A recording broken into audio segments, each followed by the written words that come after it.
welcome to this series, which we're calling The Big Picture. And the idea is to have very open and candid conversations with our entrepreneurs, our advisors, our mentors. And it's in that context that I really wanted to spend some time with you, understanding both your journey to founding the company, Servify, and then really talk about what the ups and downs have been like this year, the year of the pandemic. And by the way, I call you, when I describe you to my friends and colleagues and others in the VC business, I call you a force of nature, right? A force of nature because come what may, you push right ahead, and that's some of what I'd love to capture today in this conversation. So, without further ado, let me just dive right in.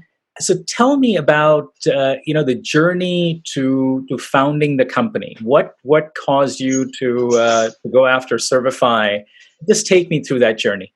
As I actually think about this 22 years ago when I came to the city in Mumbai, I never thought I will be actually running a company, which is now scaled significantly also. And thanks to all of you who have also funded. When I came to Mumbai in 1998, my first data point was actually visiting a customer back in Mumbai in Sayan Dharavi, which was the slum, where he had a 100 square feet house and he had literally no place to keep his gadgets or TVs and appliances back then. And this guy, when I entered and I introduced myself as somebody representing BPL, which was the then Apple of India, and he was telling, I paid so much money and this TV in 3 days is not working. So I want money, otherwise I'll not let you go. And that was my data point number one, because I requested him and I said, give me 5 minutes, let me try. And luckily it was just a short connection and, I fixed it. And in those 5 minutes, I could see him literally from shouting to praising and saying that I'm a NASA engineer. You can imagine that's what customer service is all about. So I think that was my data point number one. And if you have to think of today, even today, unfortunately, in many cases, you have to demand service, what you rightfully deserve. And I think that's exactly what my business model is, right? So deliver the service. And that's where you have the Apples of the world, Amazons of the world, where you don't have to, you expect basic things to happen.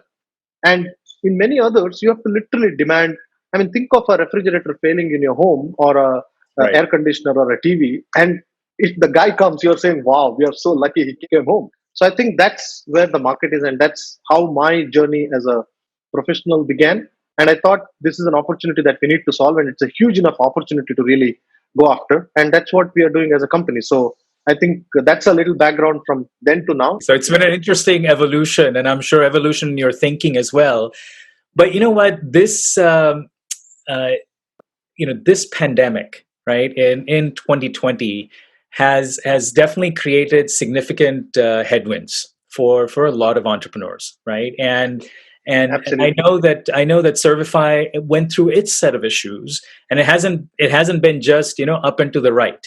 So talk a little bit about in the context of 2020, what sort of challenges did you face early on, and how were you able to sort of come out of that and turn that into a positive?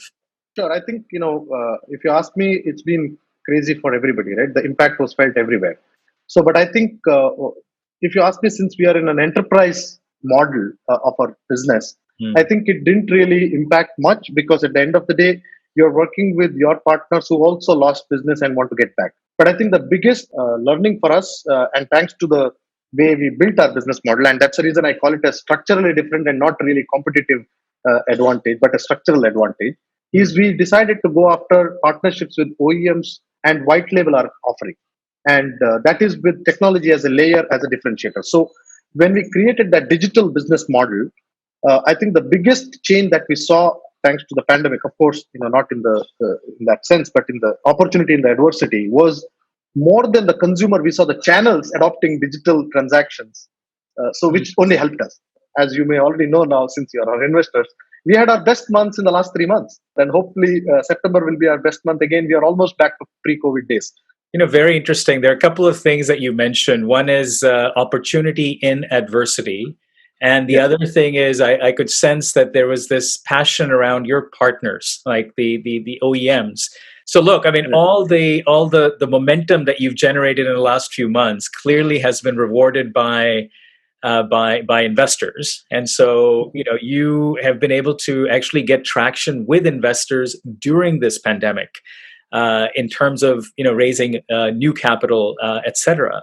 And so, how have you been able to manage that in this remote connectivity environment where you can't actually meet the investors and so on? So talk about that. How have you been able to keep the momentum going with new investors? I think one thing is very, very clear, especially coming from a not so great quarter to a very good quarter. When your business and numbers are talking, you don't have to do anything. You don't have to physically meet. I think it automatically speaks for itself. But I think one of the biggest learnings for me as a founder, as an entrepreneur, and also as a human being, I think is in our business, what was difficult was the language in which we were explaining our business model to the investors. I think they were all trying to bucket us as e-commerce, operations, service, distribution, insurance. They were not really getting it, and it's not their fault because there was no such business that was actually so complex in the sense that we built it so differently because it was not so sexy. I think we are operationally intense business, but with no assets on the ground. So it's like people are saying, okay, you're saying you do 3 million transactions, but you have 5 people operations team. How is that possible? So you're a software. No, we are not a software because we own the customer experience. How does that work? So I think that was where we struggled explaining our business model. But I think as the markets evolve, people have seen the numbers are already proving. I think that's been the reason why we have active investor interest. But I think I don't want to take away this opportunity also. It's certainly you and Anand who actually backed us when we were beaten the worst. I think you agreed to follow us and say that you are building something large, something scalable. We know that you have a bad quarter. That's not going to last long. And you are the first one to take that bet. And I think it's just a matter of time that others are seeing that bet and really saying, hey, there was a pioneer who agreed. And you are actually the pioneers in building our kind of business. So I can't thank you enough, Chief. This is just coming from heart.